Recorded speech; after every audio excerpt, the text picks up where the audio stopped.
ہمارے عزیز کچھ لاہور میں ہیں، بندہ لاہور میں ہے، انتقال ہو گیا، اب وہ پشاور لے کے جانا ہے جنازہ، تو ایسی صورت میں سب سے اول ترجیح یہ ہے، سنت یہ ہے کہ جہاں بندہ فوت ہو وہیں اس کو دفن کر دیا جائے۔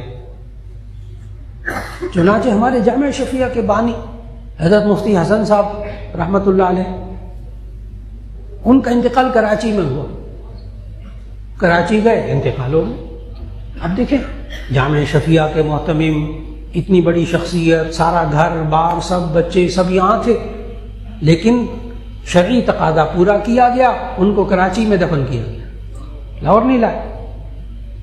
لیکن اگر لے جانا پڑ جائے کسی بھی وجہ سے، حالات ہوتے ہیں، تو ایسی صورت میں بس کوشش کی جائے کہ ان کا ولی یعنی ان کے بیٹے وہ پہلی مرتبہ جنازے میں شریک نہ ہو۔ اگر ولی جنازے میں شریک نہ ہو پھر دوبارہ جنازہ کسی اور جگہ پڑھایا جائے تو گنجائش موجود ہے۔ اگر ولی شریک ہو گئے پھر دوبارہ نماز جنازہ پڑھانا وہ سنت عبادت نہیں ہوگا۔ جی، غائبانہ نماز جنازہ نبی صلی اللہ علیہ وسلم نے صرف ایک شخص کا پڑھا، اور وہ ہے حبشہ کا نجاشی بادشاہ۔ اور حدیث میں موجود ہے کہ نبی صلی اللہ علیہ وسلم نے فرمایا کہ نجاشی بادشاہ جو مسلمان تھا، اس کی نبی صلی اللہ علیہ وسلم جب نماز جنازہ پڑھانے لگے، سینکڑوں میل کا فاصلہ تھا، نبی صلی اللہ علیہ وسلم نے فرمایا کہ اس کے جنازے کو میری آنکھوں کے سامنے کر دیا گیا، میں نے نماز جنازہ پڑھایا۔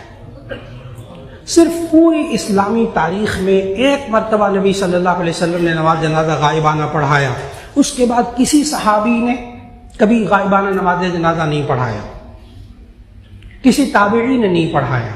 لہذا غائبانہ نماز جنازہ اس وقت پڑھانا نبی صلی اللہ علیہ وسلم کی خصوصیت تھی، اب نہیں، اب سنت نہیں، اب عبادت نہیں۔ میں نے آج کے پورے جمعے میں بڑا زور لگایا یہ سمجھانے پر کہ ہم اپنے کاموں کو اللہ اور اس کے رسول کے حکم کے مطابق بنا لیں تو وہ عبادت ہے، اپنی مرضی کریں گے تو وہ عبادت نہیں ہوگی، کچھ اور ہوگا۔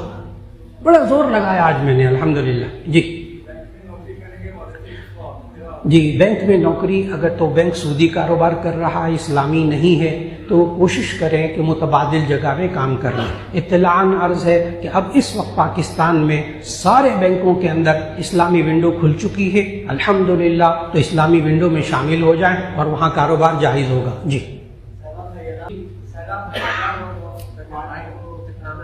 سگے بھائی کو صدقہ فطر زکوٰۃ دے سکتے ہیں اگر مستحق ہو۔ جی۔